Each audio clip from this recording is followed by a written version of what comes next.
Hello दोस्तों, आज हम बात करने वाले हैं 11th फिजिक्स के बारे में। दोस्तों, मैं आज से 11th फिजिक्स को स्टार्ट कर रहा हूँ। फर्स्ट चैप्टर से मेरी 12th फिजिक्स चल रही है, उसमें सेकंड चैप्टर फिनिश होने वाला है। यदि आपके भाई बहन 12th फिजिक्स को कवर करना चाहते हैं तो कर सकते हैं। जीरो से पढ़ा रहा हूँ टॉप तक, सीरियस लेना नहीं 11th फिजिक्स को। 11th फिजिक्स 12th फिजिक्स के बेस को बनाती है। यहाँ से आगे 11th फिजिक्स स्टार्ट कैसे होगी वो मैं आपको एक एक डेफिनेशन प्लस कॉन्सेप्ट के हिसाब से पढ़ाता जाऊंगा। आप बोर्ड की तरफ पूरे फोकस के साथ ध्यान देना। ठीक है, स्टार्ट करते हैं। सबसे पहले चैप्टर है आपका यूनिट एंड डायमेंशन, यानी मापन और मात्रक।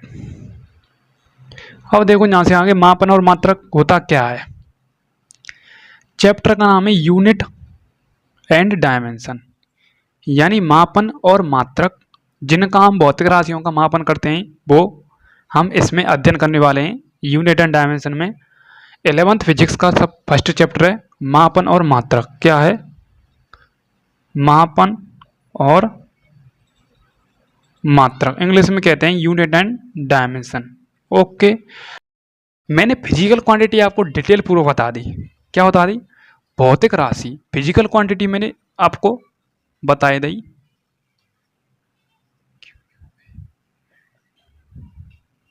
ओके, फिजिकल क्वांटिटी हमारी बात हो गई।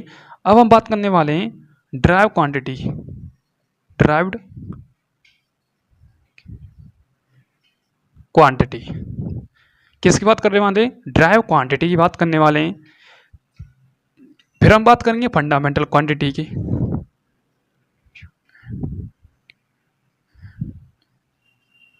फंडामेंटल क्वांटिटी की। फिर हम बात करेंगे फंडामेंटल यूनिट की। फिर हम बात करेंगे international number of unit of system, मात्रकों की पद्धति।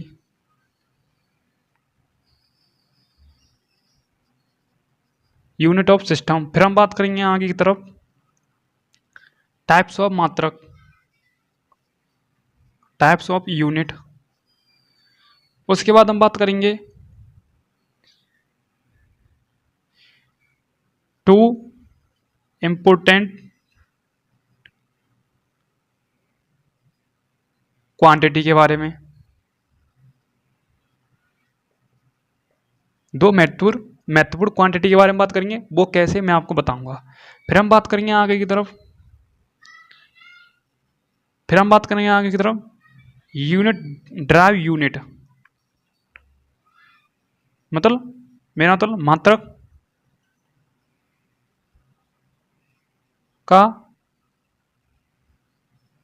मात्रक को निकालना। फिर हम सीखेंगे डायमेंशन फॉर्मूला, विमीय सूत्र का निकालना। विमीय सूत्र का निकालना।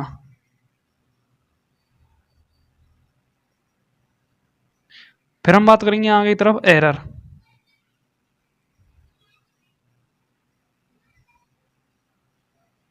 यानी त्रुटि। ओके, ये हैं आपके यूनिट एंड डायमेंशन में टॉपिक। अब आप यहां से हेडिंग डाल लो अपने चैप्टर की, यूनिट एंड डायमेंशन। वो तो ट्रेलर था इस चैप्टर का। ओके, अब देखो सबसे पहले हम बात करेंगे फिजिकल क्वांटिटी की। यहां से आगे आपका चैप्टर फिनिश होगा, ध्यान से देखो। हेडिंग डाल लो आप फिजिकल क्वांटिटी।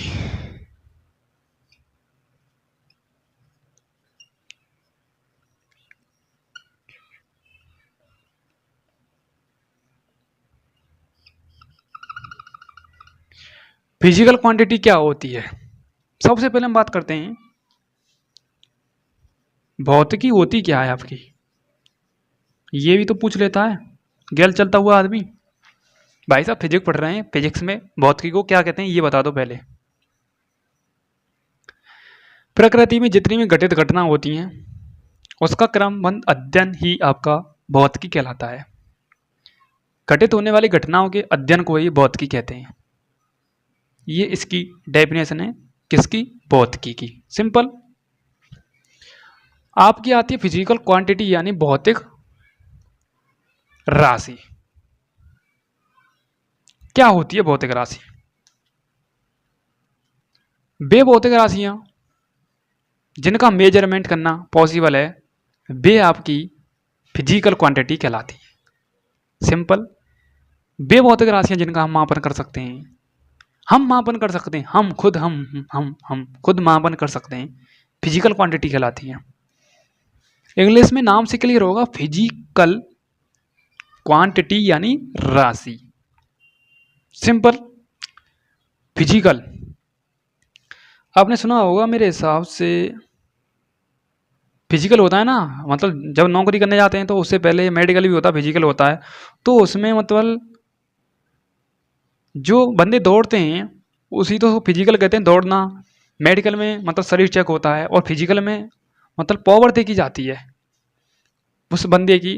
मतलब उसमें भी यूँ समझो उसका मापन ही होता है, मतलब मापते हैं उसमें किस मतलब क्या क्या कर सकता है ये। ठीक है, ये भी आप रिलेट कर सकते हैं, मेडिकल के हिसाब से भी कर लो। मेडिकल फिजिकल मतलब थोड़ा थोड़ा अंतर है, सेम पिछला वर्ड वही रिपीट हो रहा है। मेडिकल फिजिकल यानी मापना, मापना यानी मेजरमेंट करना, वही क्या कहलाता है? आपका फिजिकल क्वांटिटी कहलाता है। ओके।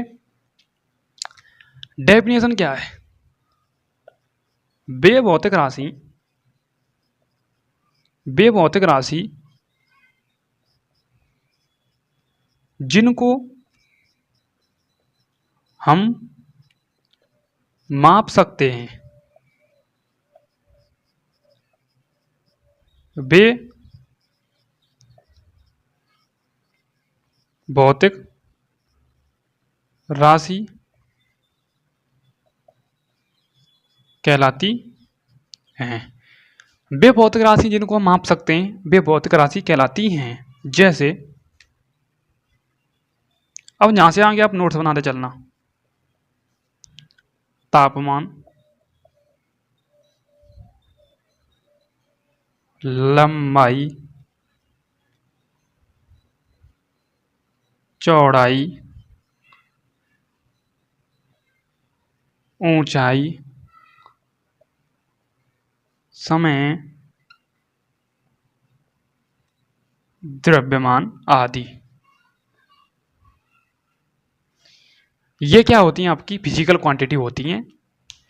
अब देखो, क्या तापमान का आप मेजरमेंट कर सकते हैं? बिल्कुल कर सकते हैं। आज कितनी डिग्री सेल्सियस टेम्परेचर, बिल्कुल पॉसिबल है मेजरमेंट करना।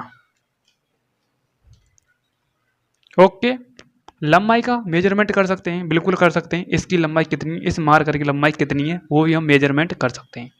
चौड़ाई बिल्कुल मेजरमेंट कर सकते हैं, चौड़ाई कितनी है, विड्थ कितनी है। ऊंचाई, द्रव्यमान, समय का भी हम क्या कर सकते हैं? मेजरमेंट कर सकते हैं। बिल्कुल इजी टॉपिक है, ध्यान से। अब देखो यहां से आगे, क्या आप होने वाली हैप्पीनेस को मेजरमेंट कर सकते हैं? होने वाली खुशी को, जब कोई भी खुशी का पल आता है, कोई भी खुशी के दिन आते हैं, तो उसको हम मेजरमेंट नहीं कर सकते कि कितने किलो, मतलब कितने किलो दुख है, कितने किलो खुश है। क्या उसका मेजरमेंट पॉसिबल है? बिल्कुल नहीं, मेरे हिसाब से नहीं है। आपके हिसाब से हो सकता है, वो भी आप जाने। अब यहाँ से आगे आता है आपका इम्पोर्टेंट नोट पॉइंट,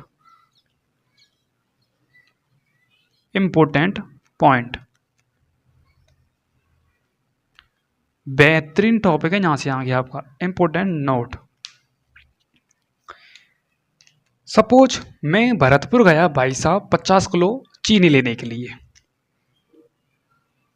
मेरा जिला है भरतपुर, भरतपुर गया था मैं 50 किलो चीनी लेने के लिए। घर वालों ने मंगा लिया अचानक, 50 किलो चीनी लेके आइए, शिकंजी बनानी है। मेरे भाई साहब 50 किलो से शिकंजी, शिकंजी तो 100 ग्राम चीनी से बन जाती है ना, 50 किलो चाहिए, पूरा बोरा चाहिए। मैंने गई ले आते हैं।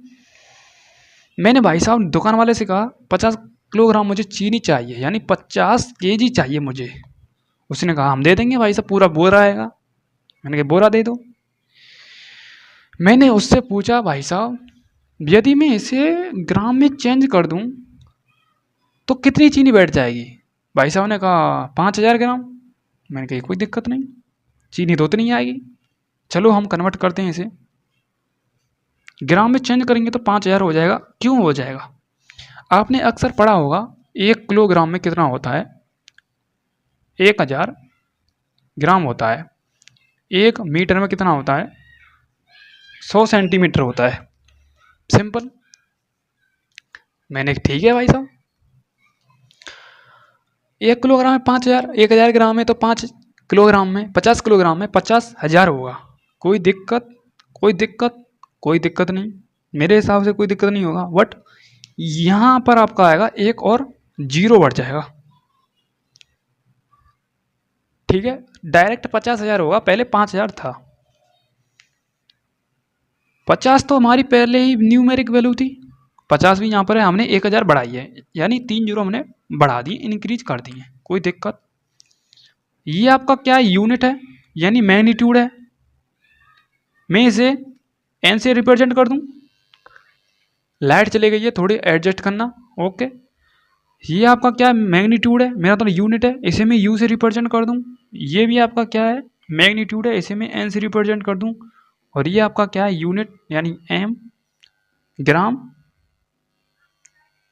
ग्राम में चेंज किया है तो ये भी आपका यूनिट है यू। कोई दिक्कत, कोई दिक्कत लेने का नहीं। अब यहाँ से आगे मैं इसे n1 मान लेता हूँ, इसे मैं u1 मान लेता हूँ, इसे मैं n2 मान लेता हूँ, इसे मैं u2 मान लेता हूँ। तो आपका कॉन्सेप्ट बनता है n1 u1 बराबर में n2 u2। बेहतरीन कॉन्सेप्ट है ये, डायरेक्ट ऑप्शन में आपको मिल जाएगा। टिक लगाना है ओनली ओनली आपको, और कुछ नहीं करना है आपको दूसरा काम। ओके, मेरा मतलब 1 मिनट। ओके, दूसरा काम आपको बिल्कुल भी नहीं करना है, ना कि एग्जाम को आपको ज़्यादा, मेरा मतलब मेरे हिसाब से कुछ कहना और चाहता हूँ, मतलब निकल रहा और कुछ है। n1 u बराबर में n2 u2। कोई प्रॉब्लम, कोई दिक्कत? चैप्टर के नाम हो गए, एक हमारा टॉपिक फिनिश हो गया फिजिकल क्वांटिटी का, और हमने इम्पोर्टेंट नोट भी पढ़ लिया। अब आपको पता होगा ये आपका क्या है, मैग्नीट्यूड n1 u1 बराबर में कांस्टेंट मान लेता हूँ c। मैग्नीट्यूड डायरेक्ट यूनिट के यानी मात्रक के क्या होता है, समानुपातिक होता है। क्यों होता है? क्योंकि n1 यदि मैं u1 को बट्टे में लेकर आऊँगा तो मात्रक क्या हो जाएगा, क्या हो जाएगा, डायरेक्ट उसके परिमाण के व्युत्क्रमानुपाती हो जाएगा। इसलिए ये भी आपका इंपॉर्टेंट कॉन्सेप्ट निकल के आता है, इसको भी आप अपनी कॉपी में नोट करें जल्दी से जल्दी। ठीक है, कोई दिक्कत, कोई दिक्कत, कोई प्रॉब्लम, कोई प्रॉब्लम, कोई प्रॉब्लम, कोई प्रॉब्लम नहीं होनी चाहिए।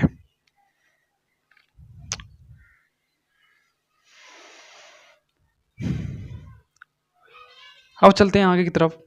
फिर मैं आपसे बात करना चाहूँगा, चींटी 100 बार फिसलती है, 1000 बार फिसलती है, बट 101 बार प्रयास करती है और आखिर वो ऊपर तक अपनी मंजिल को हासिल कर लेती है। उसी प्रकार से आपको चींटी के एग्जाम्पल से ही इंस्पायर होना है कि भाई साहब ये इतनी मेहनत कर सकती है। मैं देखता हूँ अक्सर ये ऐसे एग्जाम्पल, भाई इंसान इतनी मेहनत क्यों नहीं कर सकता इतना, जब ये कष्ट उठा सकते हैं छोटे छोटे जानवर, तो इंसान तो कुछ भी कर सकता है। और इंसान के लिए कोई भी काम छोटा नहीं है, ना कोई भी काम बड़ा है। डायरेक्ट इंसान जो भी काम करता है वो मांगता है work practice. Practice makes man perfect. Practice जितनी करोगे आप इन टॉपिकों का, उतना ही आपका कॉन्सेप्ट सॉलिड हो जाएगा, मजबूत होता जाएगा। चाहे आप कोई से भी फील्ड में जाओ, उसके लिए कुछ टाइम देना पड़ेगा, चाहे 1 महीना दो, चाहे 2 महीना दो। 1-2 महीने से कुछ भी नहीं होता, आपको पूरा 1 साल देना पड़ेगा। ठीक है, ठीक है कि नहीं है? ओके, चलते हैं अपने नेक्स्ट टॉपिक पर आगे की तरफ। आपने यहाँ तक बिल्कुल नोट किया होगा, मैंने पूरा टाइम दिया है आपके लिए। ओके, आगे की तरफ चलते हैं हम। आपका रहेगा सेकंड, रहेगा आपका हमारा first point clear. Second point को क्लियर करते हैं हम, ड्राइव क्वांटिटी।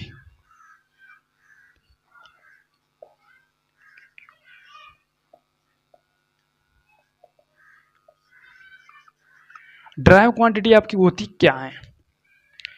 वे भौतिक राशियां जिन्हें हम अन्य भौतिक राशियों की सहायता से उत्पन्न करते हैं, या वे भौतिक राशियां जिन्हें उत्पन्न करने के लिए मूलभूत मात्रक की आवश्यकता होती है।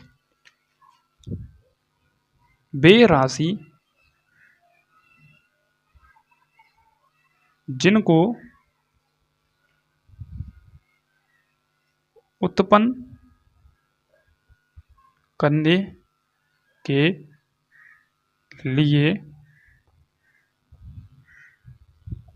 मूलभूत मात्रक की आवश्यकता होती है, वे ड्राइव क्वांटिटी कहलाती हैं, यानी व्युत्पन्न राशि कहलाती हैं। इसे इंग्लिश में ड्राइव क्वांटिटी कहते हैं, हिंदी में व्युत्पन्न राशि कहते हैं। ओके, जैसे आपकी होती हैं आपकी वेग बराबर में विस्थापन बट्टे समय, विस्थापन बट्टे समय। सेकंड, बल बराबर में द्रव्यमान इंटू त्वरण।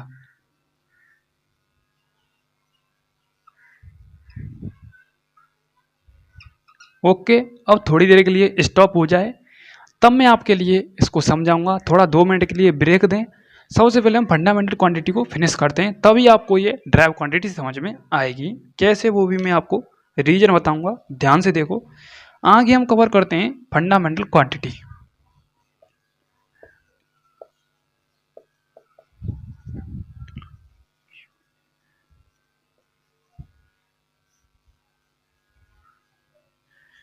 इंग्लिश में जाना नहीं है, क्योंकि 1-2 अक्षर की मतलब कमी हो जाती है, इतनी हम इंग्लिश में एक्सपर्ट नहीं है। ठीक है, हिंदी वाले हैं हम, ध्यान से देखो। फंडामेंटल क्वांटिटी क्या होती हैं? वे भौतिक राशियाँ जिनको किसी भी दूसरी राशि की आवश्यकता नहीं होती है। फंडा यानी अपने आप में अलग ही क्रेज है। जिस बंदे से पूछें उसी बंदे से मुंह से आवाज़ निकलती है, भाई साहब मुझे कोई मतलब नहीं है दुनियादारी से। मैंने कहा बढ़िया बात है भाई साहब, मतलब अलग ही एक्सट्रीम लेवल का आप अलग ही जी रहे हो। मैंने कहा सही बात है। वही आपकी फंडामेंटल क्वांटिटी है, जिन राशियों को किसी दूसरी राशि की आवश्यकता नहीं होती है। ओके, नाम लिखते हैं, पहले हम इसकी डेफिनेशन लिखते हैं। वे भौतिक राशि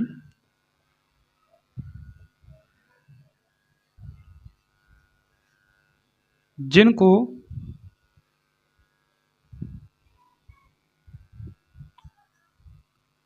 जिनको कोई दूसरी क्वांटिटी यानी राशि की आवश्यकता नहीं होती है, वे आपकी क्या कहलाती हैं? फंडामेंटल क्वांटिटी कहलाती हैं। या मेरे हिसाब से ये समझो, वे भौतिक राशियाँ जिन्हें ड्राइव क्वांटिटी की आवश्यकता नहीं होती है या व्युत्पन्न राशि की आवश्यकता नहीं होती है, अपने आप में फंडामेंटल होती हैं।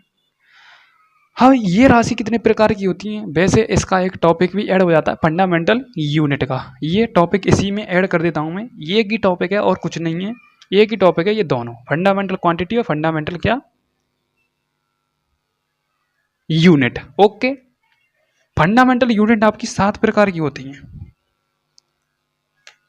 मूलभूत मात्रक आपके कितने होते हैं? 7 प्रकार के मूलभूत मात्रक 7 प्रकार के होते हैं आपके। कितने प्रकार के होते हैं? 7 प्रकार के होते हैं। नाम देखते जाइए। सबसे फर्स्ट आता है आपका समय, सेकंड नंबर पर आता है आपका समय, सेकंड नंबर पर तापमान, थर्ड नंबर पर आता है आपका लंबाई, फोर्थ नंबर पर आता है आपका टेम्परेचर, लिख लिया विद्युत धारा। 5th नंबर पर आता है आपका ज्योति तीव्रता।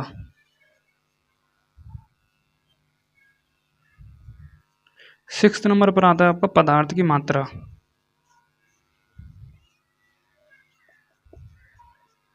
ओके। 7th नंबर पर आता है आपका क्या, लंबाई हो गया, टेम्परेचर हो गया, द्रव्यमान हो गया। हाँ द्रव्यमान, ये कि मेरे हिसाब से द्रव्यमान ही आता है। ठीक है, इसमें कुछ गड़बड़ हो रही है, यदि गलत हो तो मुझे कमेंट कर सकते हैं। अब देखो ये 7 प्रकार की हो गई आपकी, time, temperature, length, lumen intensity, ज्योति तीव्रता हो गई, सब्सटेंस ऑफ मैटर, और इलेक्ट्रिक करंट।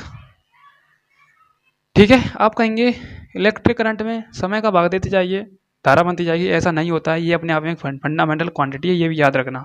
अब ये कैसे फंडामेंटल क्वांटिटी है ये भी तो समझा दो। क्या भाई साहब, आप तापमान को लंबाई से मिलाकर बना सकते हैं? बिल्कुल नहीं बना सकते, इसलिए ये अलग है सबसे। क्या लंबाई को टेम्परेचर से मिलाकर बना सकते हैं? बिल्कुल नहीं। क्या द्रव्यमान को टेम्परेचर से मिलाकर बना सकते हैं? बिल्कुल नहीं बना सकते।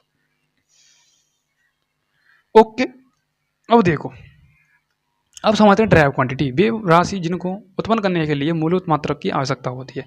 अब देखो, वेग और आवर्त विस्तार नट्टे समय, समय आ रहा है कि नहीं आ रहा है? फंडामेंटल क्वांटिटी का यूज हो रहा है कि नहीं हो रहा है? बिल्कुल हो रहा है, बिल्कुल हो रहा है।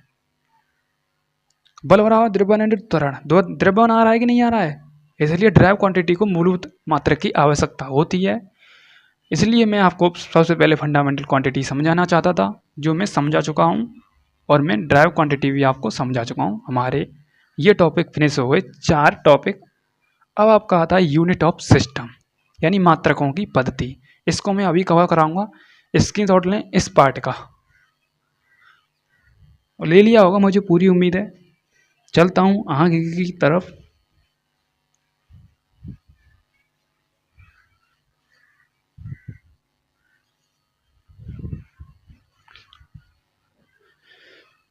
अब देखो, सबसे पहले हम कवर करेंगे units of system. Units of system, मात्रकों की पद्धति। मात्रकों की पद्धति कितने प्रकार की होती हैं? 4 प्रकार की होती हैं। सबसे पहले आता है आपका सीजीएस पद्धति, उसके बाद आता है आपका एमकेएस पद्धति, उसके बाद आता है आपका एफपीएस पद्धति, उसके बाद एसआई पद्धति। ये सभी में एज इट इज ऐसे ही रहता है। ठीक है, ये तो हो गए इसके मतलब पद्धति के नाम, पद्धति। अब इसकी हम बात करें, बचपन की आदत ताज़ा करें यहाँ से आगे। सी का मतलब होता है सेंटीमीटर, सी का मतलब होता है सेंटीमीटर। जी का मतलब होता है ग्राम, जीएम। एस का मतलब होता है सेकंड। एम का मतलब होता है मीटर, एम लिख रहा हूँ मैं डायरेक्ट मीटर, या इंग्लिश में लिख ही देता हूँ हिंदी में मीटर, समझ जाना।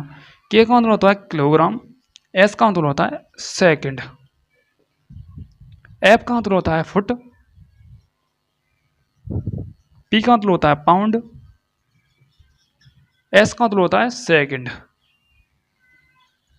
एस यानी सिस्टम ऑफ इंटरनेशनल, इसका इतना यूज नहीं होता, इन्हीं का यूज होता है M K, C G S, F P S.